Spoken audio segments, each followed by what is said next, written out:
And the culture that did this, the Chinook people, they were right in the path of the channeled scablands. I mean, they were down here in Portland, near Portland, and that's right in the path of the floods of the Younger Dryas impact hypothesis. For those of you who, know who some of these other guys are, like Randall Carlson, I assume a couple of you out there might know who he is, but he likes to talk about these floods quite a bit. Well, these people lived right in the path of these floods. And the people on the west side of the Cascade Mountains, all elongated their skulls. And this is something that not many people are aware of, but this was so ubiquitous that to the Native Americans on the west side of the Cascades, they were all known as flatheads. But the natives on the east side, they all called those guys flatheads because every single native on the west side of the Cascades practiced cranial modification on their children. And they did this all the way up into the 1800s. When we first made contact with these people, as the Europeans, we saw massive amounts of cranial modification. And the first time that we really had a lot of it spoken of was during the Louisiana Purchase, when Thomas Jefferson went and bought a bunch of land from Napoleon, because Napoleon wanted to set the history and the setting for Sharp's rifles. He wanted to see a bunch of people get shot at, and he needed a lot of money to do that, and Thomas Jefferson helped him out.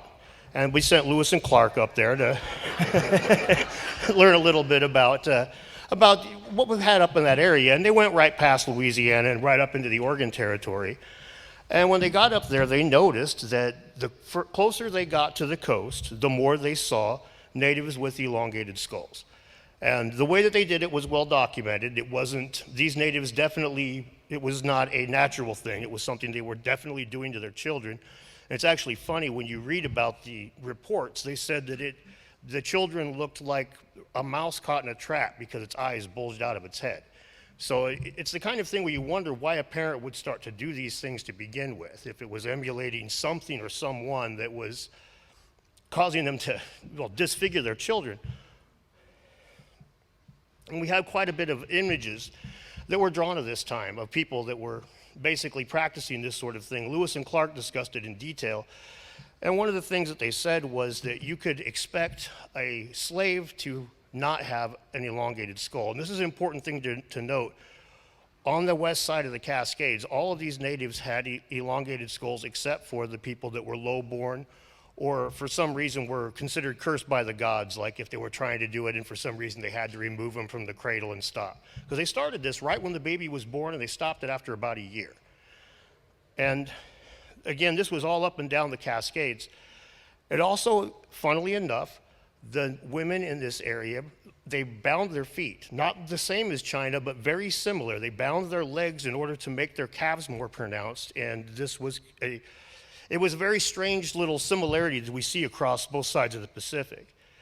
And what's very interesting here is the Chief Concomly. Here is the only image that you'll actually see of him in a drawing that's got a real elongated skull. And this is a modern picture. This is from some artist on Instagram. And if you look at statues, though, here's a statue of his daughter.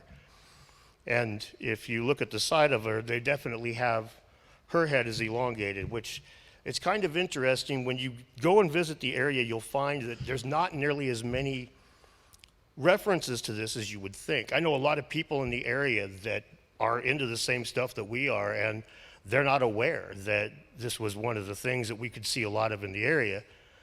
The reason that they did it, they told us why, because it made them better. It made them harder and better and faster and stronger. They were better because of these elongated skulls. And this is interesting because it really harkens to phrenology. It's not the same as phrenology, mind you. Now, phrenology gets, clearly like an image like this is pretty racist, but the idea of the way that they shaped their head, put them in touch with the gods or made them better, was very similar. And this is, nowhere is this better pointed out than in this book here, which is from the Smithsonian Institution. It's long out of print now. It's from 1960, but it's the study of that Chief Concomly. It's the study of his skull. And there's these images of it there.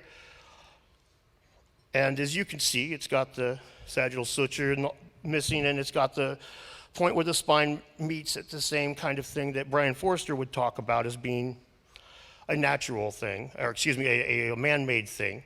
And there's another skull that's in this book as well, an unknown chief, they call it. But interestingly enough, the phrenologists were the ones that did all the work on these, because to the phrenologists, this was a real problem.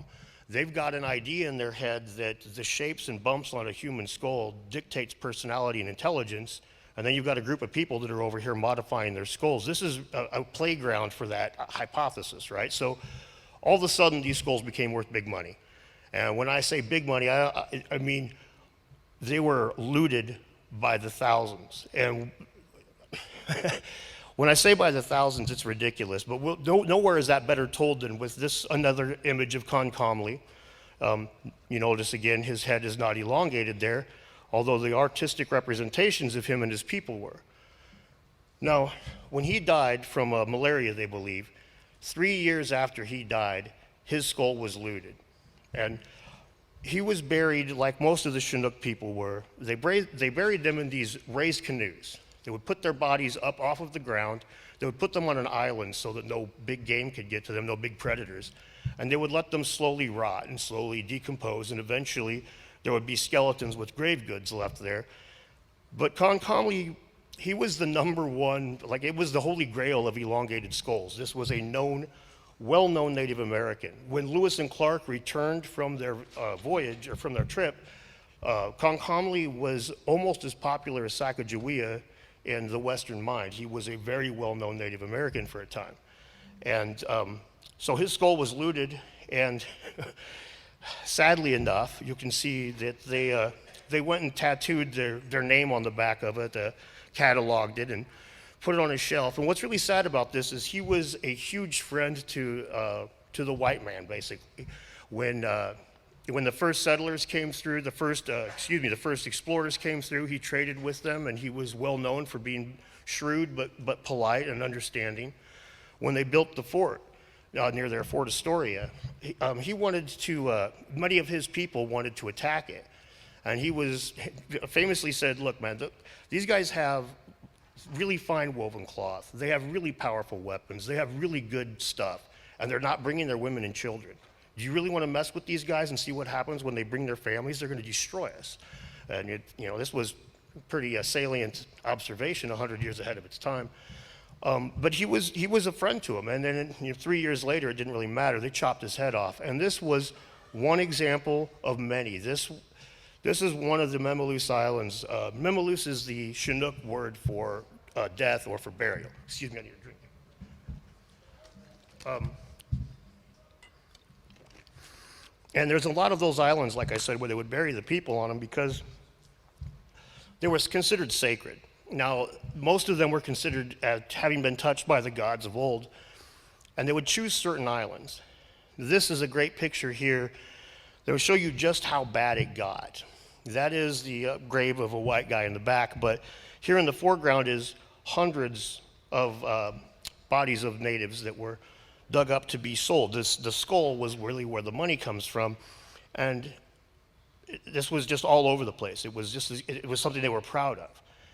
And one of the areas that was most well known for this was a place called Coffin Rock, or Mount Coffin.